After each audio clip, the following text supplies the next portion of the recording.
इतना हड़बड़ी में आपको एसआईआर करने का क्या जरूरत है जब बाहर चल रहे बिहार में बारिश के समय, और समय बहुत लोग कह रहे हैं बहुत कम है। आपको सुप्रीम कोर्ट ने आदेश किया 14 तारीख के दिन, आपको मशीन रीडेबल जो 65 लाख लोग इसका नाम नहीं है तो आपको देना पड़ेगा। इससे पहले आपने क्यों नहीं दिया? आखिरी सवाल है कि महाराष्ट्र में जो 40 लाख नया वोटर आए हैं और लोग कह रहे हैं कि पहला बार महाराष्ट्र के इतिहास में, भारतवर्ष के इतिहास में वोटर ज्यादा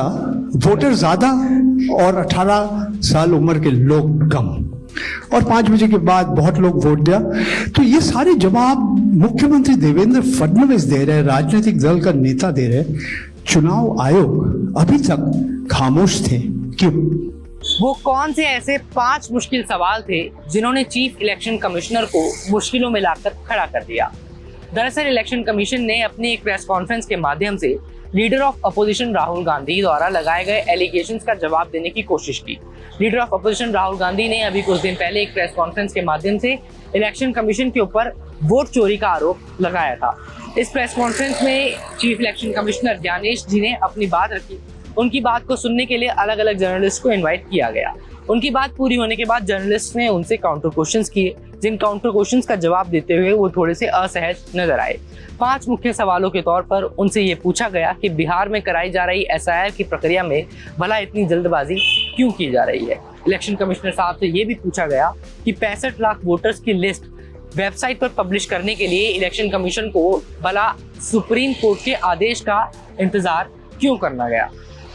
उनसे ये भी सवाल किया गया कि राहुल गांधी और अनुराग ठाकुर, 2 अपोजिशन पार्टीज के 2 बड़े नेताओं द्वारा लगाए जा रहे आरोपों का इलेक्शन कमीशन के पास भला क्या जवाब है।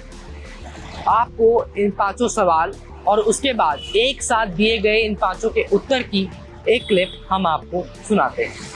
So first question is that initially when the draft electoral rolls were uploaded on the website, these were machine readable and searchable as well.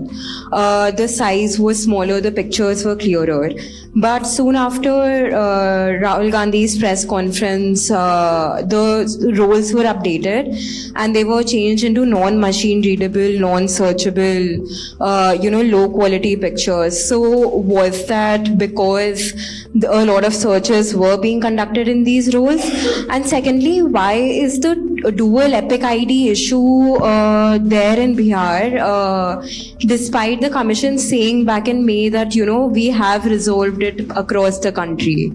Sir, आपने देखा होगा कि Rahul Gandhi leader of opposition ने सेंट्रल बेंगलुरु की कॉन्स्टिट्यूंसी की तहकीकात की और ढेर सारे आरोप लगाए। उनका कहना था कि फेक सस्पिशियस वोटर बन रहे हैं, मैनिपुलेटेड हैं, मास एडिशन हुए हैं। इसके 2-3 दिन बाद ही बीजेपी के पावरफुल लीडर अनुराग ठाकुर जी ने प्रेस कॉन्फ्रेंस की और उन्होंने कहा कि उनके पास कंक्रीट प्रूफ है कि इस बात के कि lakhs of suspicious voters, duplicate voters, fake addresses, age manipulation, mass addition have been found in Wayanad, Rae Bareli and other constituency.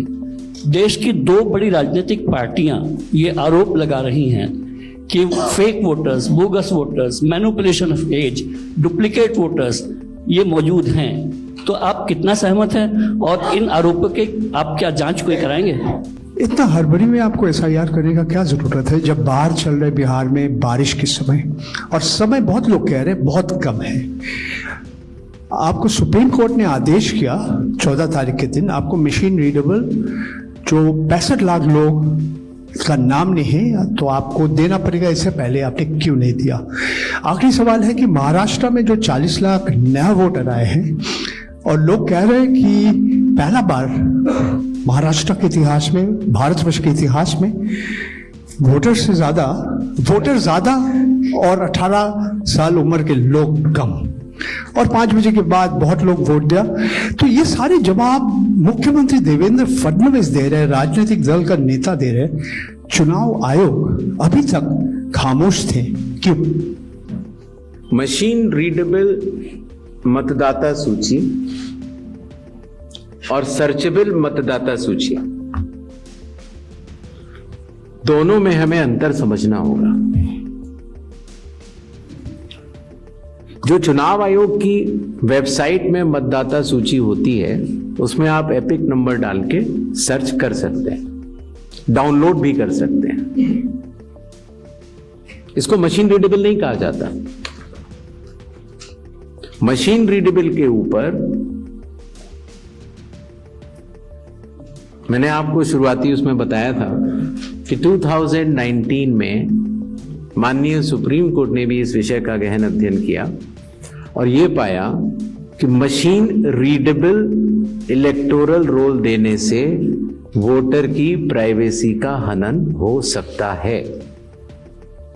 इसलिए मशीन रीडेबल एक अलग चीज है। जो मशीन रीडेबल का अर्थ ये होता है कि आप उस इलेक्टोरल रोल को पढ़ भी सकते हैं। उसमें अगर आपके पास कंप्यूटर पे वो सूची आ गई तो आप ये फोटो उठा के दूसरी जगह भी डाल सकते हैं। अगर आपने एक व्यक्ति की फोटो दूसरी जगह डाल दी और पलट दी तो वो व्यक्ति वोट ही नहीं कर पाएगा, क्योंकि जब वो वोट करने जाएगा तो उसका चेहरा नहीं मिलेगा। तो मशीन रीडेबल एक अलग चीज है, मशीन रीडेबल वर्जित है। तो उसको आप, और ये चुनाव आयोग का अकेला फैसला नहीं है, ये चुनाव आयोग का फैसला माननीय सुप्रीम कोर्ट के जजमेंट के बाद है और 2019 से है। तो मशीन रीडेबल अलग चीज हो गई और एक लिस्ट को सर्च करना वो एक अलग विषय हो गया। जब आप एक लिस्ट को सर्च करते हैं तो उसमें एक सवाल यह आया था कि डुप्लीकेट एपिक की समस्या चुनाव आयोग ने जब पहले सॉल्व कर ली तो इस तरह के डुप्लीकेट एपिक दोबारा कैसे आए। डुप्लीकेट एपिक दो तरीके से हो सकते हैं। एक कि एक व्यक्ति जो वेस्ट बंगाल में है, जो व्यक्ति अलग है, उसका एक एपिक नंबर है, और एक व्यक्ति जो हरियाणा में है उसका एपिक नंबर भी वही है। अर्थात एपिक नंबर 1 व्यक्ति 2। जब यह सवाल उठा लगभग मार्च 2025, जब हम लोगों ने उसके ऊपर चर्चा की और उसको हम लोगों ने पूरे देश भर में सुलझाया, लगभग ऐसे 3 लाख लोग मिले जिनकी एपिक संख्या 1 थी। तो उनकी एपिक संख्या बदल दी गई, जिससे एक ही एपिक से वो 2 लोग ना हो, एक ही नंबर के 2 लोग ना हो। दूसरी तरह की डुप्लीकेसी ऐसे आती है जब एक ही व्यक्ति का एक से ज्यादा जगह मतदाता सूची में नाम हो और उसका एपिक नंबर अलग हो। अर्थात व्यक्ति 1 एपिक अनेक। पहली वाली स्थिति ये थी एपिक 1 व्यक्ति अनेक।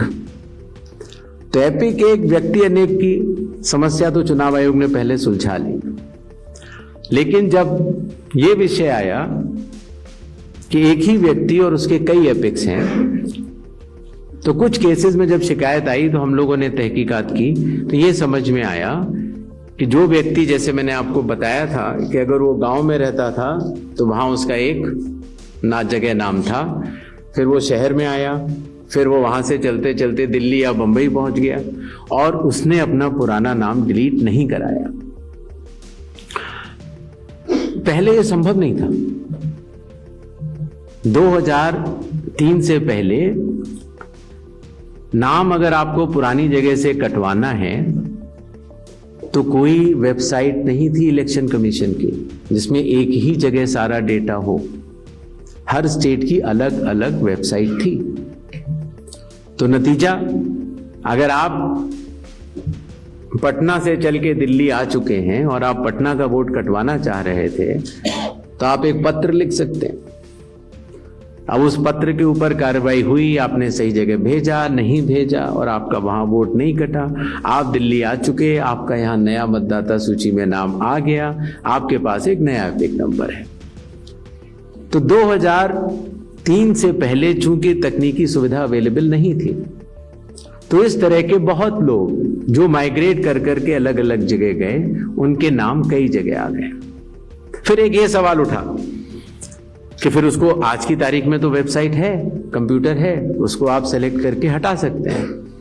लेकिन वही मैं बात आपको बताना चाह रहा था, चुनाव आयोग मतदाताओं के साथ चट्टान की तरह खड़ा होता है। अगर किसी के कहने से मैं आपका वोट काट दूं, या किसी के कहने से मैं ये मानूं कि पीयूष जी के नाम के, अगर आपको अंदाजा न हो तो अगर पीयूष जी के नाम को अगर आप 100 करोड़ में सर्च करेंगे तो आपको हजारों लोग मिलेंगे।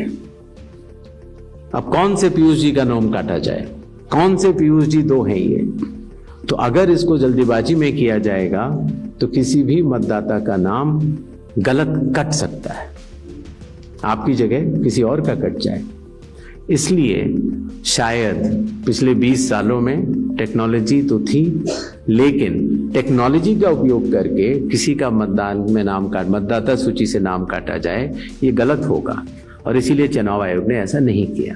और इसकी या तो व्यक्ति खुद कर सकता है तो कोई आपत्ति नहीं है, और या फिर स्पेशल इंटेंसिव रिवीजन के जरिए जब ये एन्यूमरेशन फॉर्म बनेगा तो पीयूष पांडे जी के पास ही फॉर्म पहुंचेगा। अगर उनके पास दूसरा फॉर्म पहुंच जाएगा तो एक ही पे दस्तखत करेंगे और डुप्लीकेट वोट की समस्या का निदान हो जाएगा।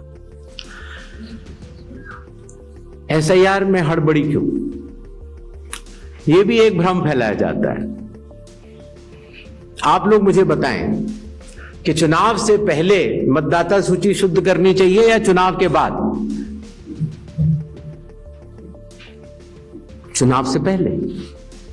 और यह बात चुनाव आयोग नहीं कह रहा है, यह बात लोक प्रतिनिधित्व कानून कह रहा है कि हर चुनाव से पहले आपको मतदाता सूची शुद्ध करनी होगी।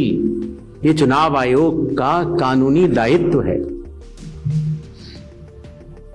फिर यह बात आई कि 7 करोड़ से ज्यादा बिहार के मतदाताओं तक क्या चुनाव आयोग पहुंच पाएगा? हकीकत आपके सामने है। जब 24 जून से यह कार्रवाई शुरू हुई तो यह पूरी प्रक्रिया लगभग 20 जुलाई तक ही समाप्त हो गई। फिर यह बात आई कि साहब जुलाई में क्यों? उस समय मौसम अच्छा नहीं होता। तो आपकी जानकारी के लिए मैं बताना चाहता हूं कि बिहार में इसके पहले भी 2003 में एसआईआर हुआ था और उसकी तारीख थी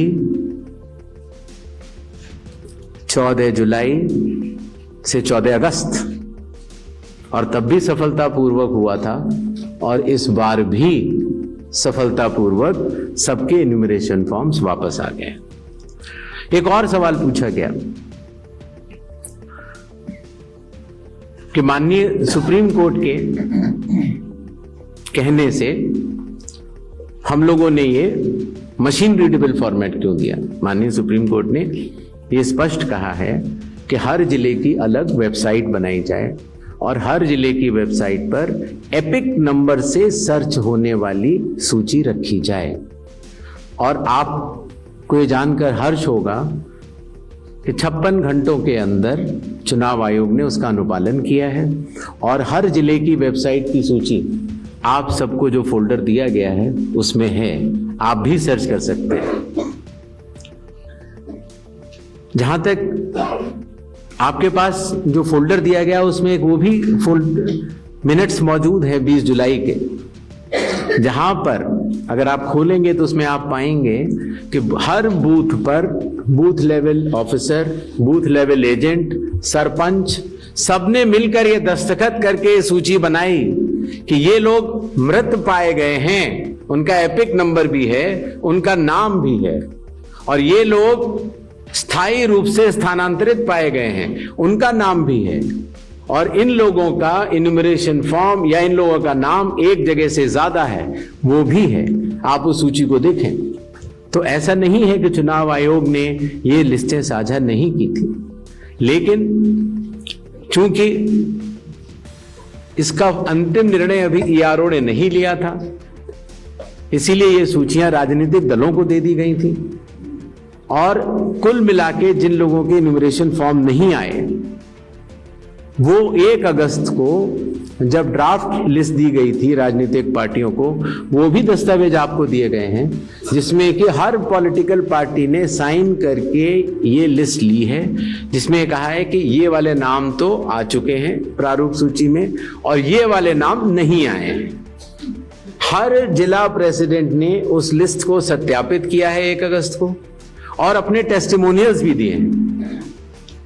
तो ये सूचना और भी लोगों तक पहुंचे, आप तक भी पहुंचे। चुनाव आयोग तो पारदर्शिता का स्वागत करता है और ये बहुत ही अच्छी बात है। शायद इससे अगर कुछ लोग जो छूट गए हों, अगर वो नाम दे पाए, तो चुनाव आयोग का तो नारा है हर पात्र मतदाता को सूची में लाना है और हर अपात्र मतदाता को सूची से हटाना है। तो उस उद्देश्य में ये हमारी मदद कर रहा है। इलेक्शन कमिश्नर के ये जवाब आपको कितना सेटिस्फैक्टरी लगते हैं, आप हमें कमेंट करके जरूर बता सकते हैं।